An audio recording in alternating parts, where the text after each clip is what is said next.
Content Rules. Chapter 5 Reimagine, Don't Recycle. Anatomy of a Content Circle of Life. Here comes the fun part. What content are you going to produce? What formats are you going to use? Ebooks, white papers, blog posts, videos, photos, podcasts, tweets on Twitter, Facebook status updates, customer case studies, or iPhone apps? The short answer is, yep. We are not being flip. Rather, we are suggesting that you always keep an open mind when you think about the material you want to create. Instead of a one-and-done approach, treat anything you develop as pieces of a larger whole. View all of the pieces of content you plan to create as expressions of a single bigger idea. Or, alternatively, if you are starting with something larger, like a white paper or hook, think about how you can create smaller chunks of shareable content from that single content asset. Adopting a broader approach to creating content requires a shift in thinking. Most organizations are accustomed to approaching marketing as a single campaign or initiative, and less as an ongoing, long-term model as content requires. Points out Jeff Roars, Vice President of Marketing at ExactTarget, an Indianapolis-based email marketing company. Taking a holistic view requires thinking differently, because organizations are programmed otherwise. He says, this is also a good time to point out that the responsibility of creating good content does not fall solely on the shoulders of the marketing department. With the rise of the social web, the lines between marketing, public relations, and customer service are blurring. Your customers do not care which department's responsibility it is, they look at your company as a single entity. So as you develop a content strategy, it is critical to include the voice and input of everyone in the company, if you hope to be successful. You certainly can create a killer blog or an amazing podcast as the cornerstone of your content. And maybe if you're a sole proprietor or a small shop, that's enough to drive business your way. But it's more efficient and effective in the long term and necessary for larger organizations to take a broader view, to create content that can come to life in various formats, across many different platforms, and that can address multiple audiences. Creating a system wrapping it around a regular schedule, or so-called editorial calendar, can make its creation a whole lot more manageable, too. It's hard work to develop content, says Stephanie Tilton, who produces ebooks and case studies among other content for business-to-business B2B companies. The key is to reuse and repurpose. Ask yourself, how can we repurpose content development efforts to yield as many assets as possible? You could think of it as Stephanie suggests, like you are repurposing that larger piece of content into other formats, or slicing or atomizing it into smaller bits to share, as our friend Todd Different terms it. But repurposing suggests something that might happen as an afterthought, like you might reuse an old Cool Whip container to store leftovers, whereas we are talking about something far more intentional, as something that happens in the first phase of your content plan development. Rather than repurposing, try reimagining. The idea is to deconstruct that white paper and create an array of info snacks that you can sprinkle across the web, or to package smaller pieces of content, says social media consultant Jay Baer. Jay calls this getting more bait in the water, or creating opportunities to reach as wide an audience as possible, but using the same source material, repackaged and reimagined. In doing so, you create a sort of content ecosystem, or a content food chain, because it implies a logical sequence of creation and rebirth, the content circle of life, if you will. A food chain, as you know, is the sequence of who eats whom in a biological community or ecosystem. A food chain starts with the primary energy source, usually the sun or boiling hot deep sea vents, that feeds the organisms in the mud, which fertilize their grass in the field, which feeds the rabbits, which feed the snake, which feeds the owl, which feeds the alligator. In the content food chain, your content is not literally feasting on other content, rather, you are creating an overall content plan fueled by a single big idea, or core message, which is a rich and robust source, that can act as the energy source for feeding and sustaining the rest of the stuff you reimagine. The ensuing material can rely on that fuel as source material, allowing for new distribution and new channels, figuratively giving it new legs, reaching new audiences along the way, or at least reaching audiences again, and propagating your ideas through social media channels. What's more, search engines will index each effort separately, multiplying your ability to be found by customers. So, for example, you could use your big idea as the source material to develop a larger piece of content, perhaps an ebook, a collection of case studies, or a best practices white paper that would then feed the development of smaller, snack-sized, reimagined content, perhaps blog posts, video blog posts, newsletter articles, and so on. Seizing the White Space. Harvard Business Press, 2010, a book on business model innovation written by Mark Johnson, co-founder of InnoSight, based in Watertown, Massachusetts, serves as the foundation of the content strategy for this boutique business consulting, training, and investment firm. The book itself is prominently featured on InnoSight's homepage, and although Johnson didn't write it solely as a marketing piece, it has nonetheless become the big idea that has fueled other content, according to Renee Hopkins, InnoSight's publications editor.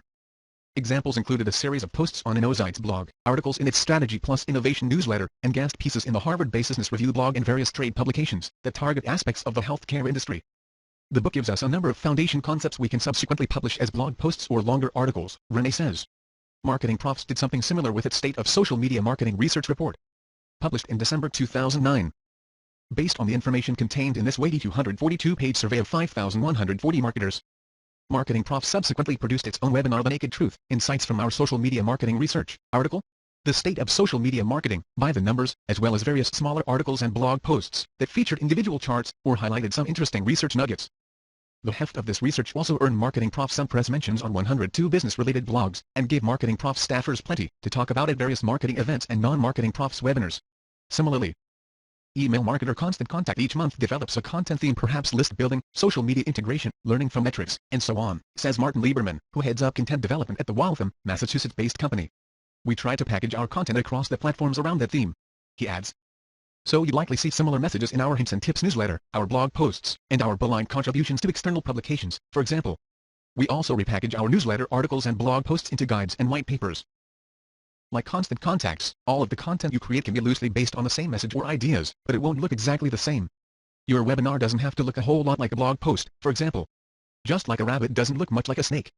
Here's how to create your own efficient, sustained content food chain. First, look toward the Sunday start by seeking out and researching your primary energy source, the big idea that will feed the rest of the ecosystem. Your big idea is your fuel source, and what it is depends on, of course, are your goals and objectives from Chapter 3. Who are your L1 trying to reach? What do your L1 want them to do when you reach them? T. Matched with the wants and needs of your buyers, what do your prospects and customers care about? What can we create that THEYL1 value? For example, are you trying to reach healthcare information technology at buyers to get them to demo your software? Perhaps your big idea is to develop content around how to survive a compliance audit. Are you trying to reach mothers to get them to enroll their children in your Geronto swim class? Perhaps your big idea is pool safety, and you plan to write a series of blog posts on how to avoid backyard accidents and on which swim rules are myths. Do you really have to wait an hour after eating?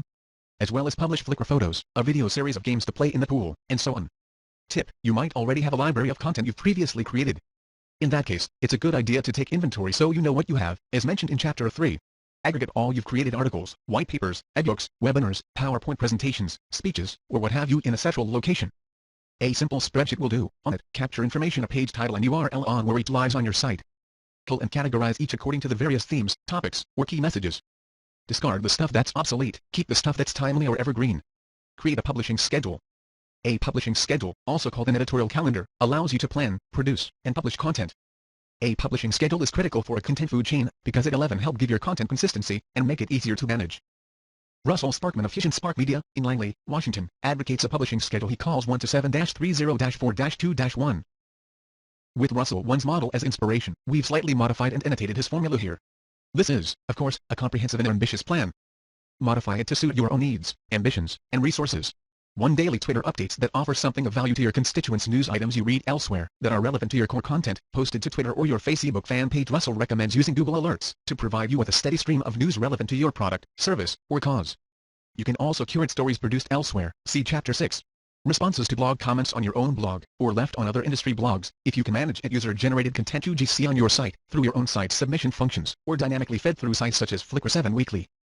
At least 1 new blog post, 2 or 3 if you can manage it. A short video, one with simple production values of someone on your team giving a presentation, for example a how-to article, participation in related forums, or discussion groups on LinkedIn, update of your primary website's pages or sections 30 monthly.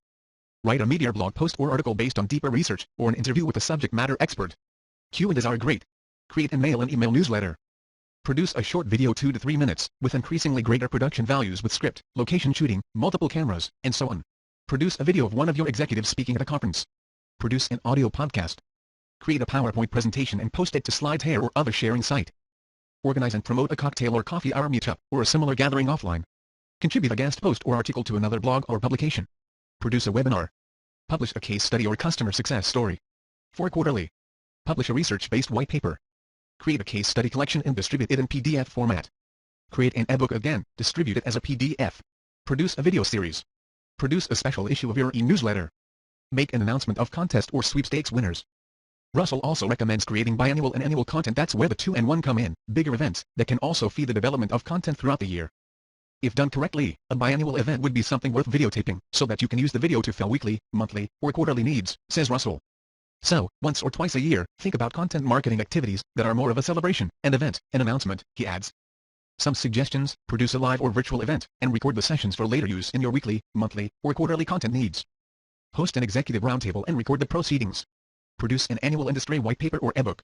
Produce a best practices. Speak or present at an annual conference. Announce and launch a contest or sweepstakes. Update your web presence with a new story feature, a new tool set, or new functionality. Create and launch an iPhone app, or a Facebook app, tool, or widget. Produce a game. Does that sound like a lot of production, a lot of coordination, a ton of writing, and a boatload of content? You bet it is, which is why you too want to modify it to suit your capabilities. Ottawa-based Kinaxis, for example, develops a regular publishing schedule based on a big idea it develops from top keywords gleaned from its search engine optimization (SED) analysis. In 2008, Kinaxis set out to engage its intended audience, the supply chain community, with the goal of increasing website traffic, driving sales leads, and generating positive word of mouth, all with the underlying goal of improving natural search results. Thought-leading content development, and subsequently SEO, are at the very core of everything we do, says Kirsten Watson, Director of Corporate Marketing. Our aim is to invest in creating compelling content about the burning issues that matter to supply chain experts today. Using a multi-pronged, content-driven approach that includes Twitter, community building, blogging, and video, Kinaxis says it was able to build and sustain an active community, and triple its number of web-based sales leads to 42,000 in 2009. Specifically, Kinaxis says it recorded a 2.7-fold increase in traffic to Kinaxis.com, a 3.2-fold increase in leads generated online, and a double-digit increase in paid subscriptions to its rapid response software as a service product. Its content machine is particularly well-oiled. Once a month, Kinaxis produces a keyword-inspired white paper, which it then reimagines into daily, weekly, and monthly content in various formats. Then it starts the cycle all over again. Based on source material from the white paper, its publishing schedule looks something like this: 1 daily. Twitter updates. Facebook fan page updates. Responses to blog comments and comments elsewhere. 7 weekly.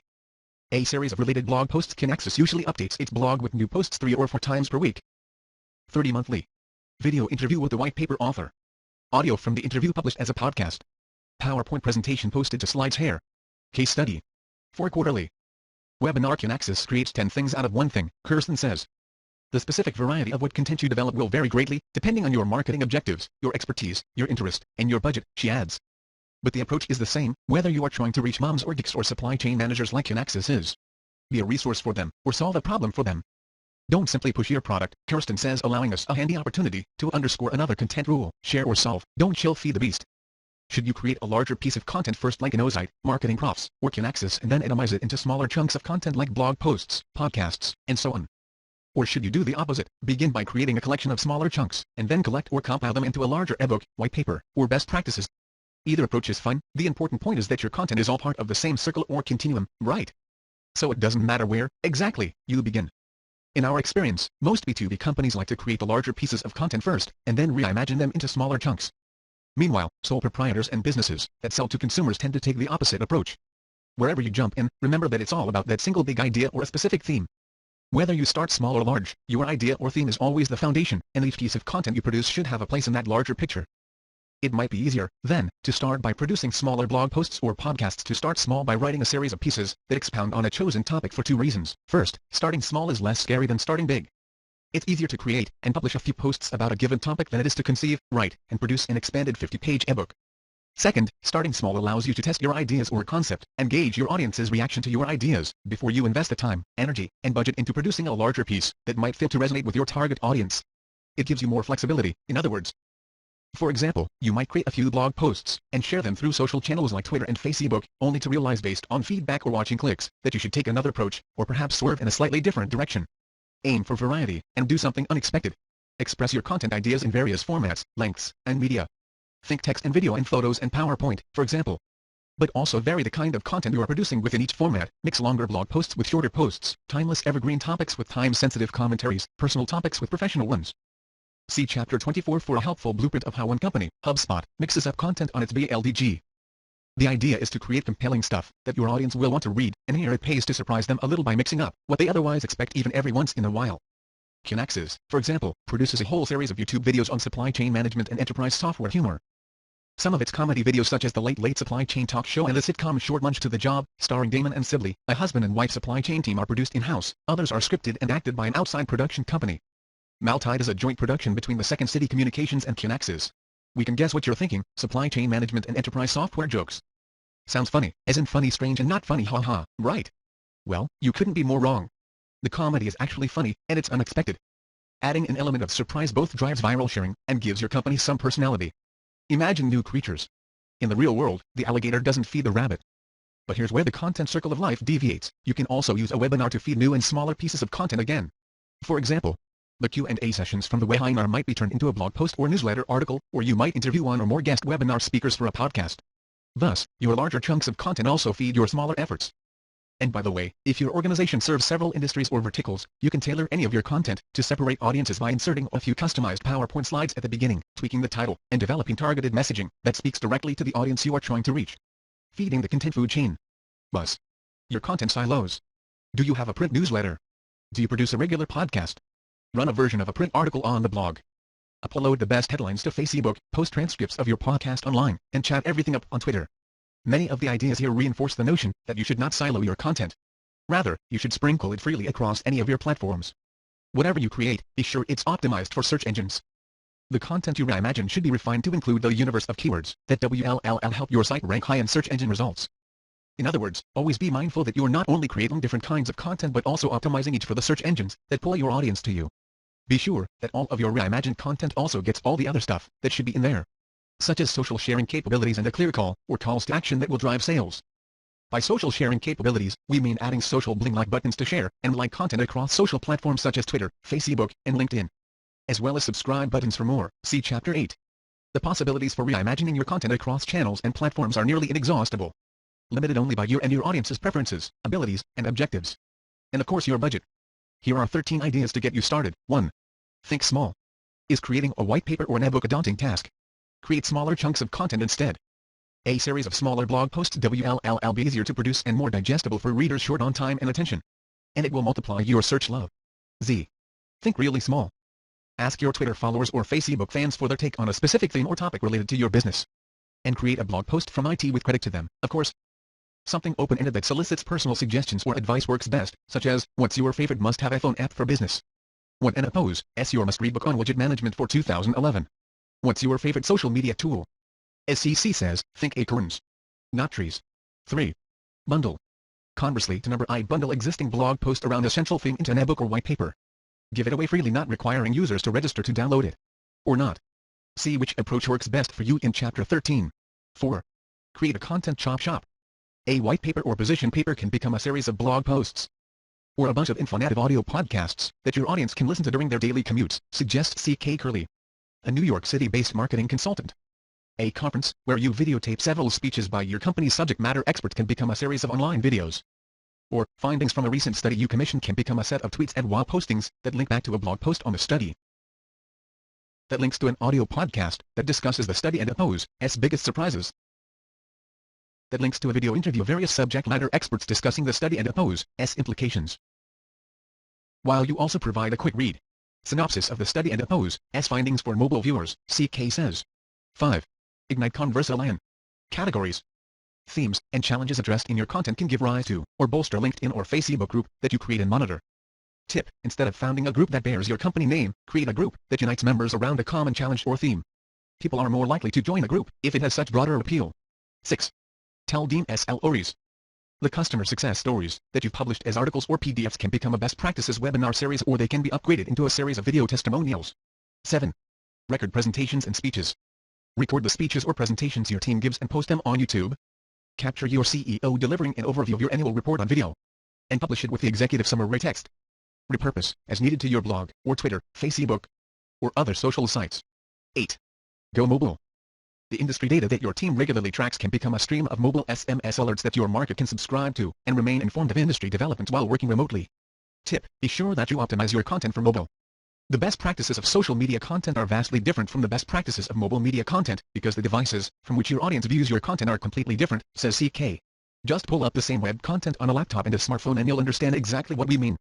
Optimizing for screens large and small requires more effort, but it is worth going the one extra mile if you want your content to be accessed via smartphones.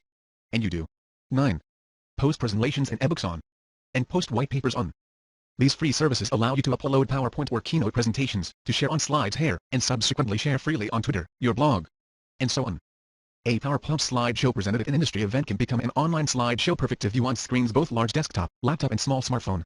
Consider adding voiceover to the slides to make the presentation even more dynamic. 10. Same as LF. Different way. Interviewing someone for a blog post or article. Capture it on video or audio with a few extra key questions to differentiate it from your story, then pass them separately. 11. Go behind the scenes. Give readers or followers an insider and oppose's view of your company. Share a photo on Twitter from a podcast or video in progress. Share what content you and oppose, reworking onto Twitter or Facebook. 12. Remake your news. Take a recent news release from your company, and write a short blog post on its significance. Don and oppose, just repassed the release, give the audience your take on why it matters. 13. Curate Twitter posts on a common theme, and create a slide share presentation. This is particularly effective after a shared experience, such as an event. Want it to be even cooler? Mix in the quotes with candid photos from the event itself.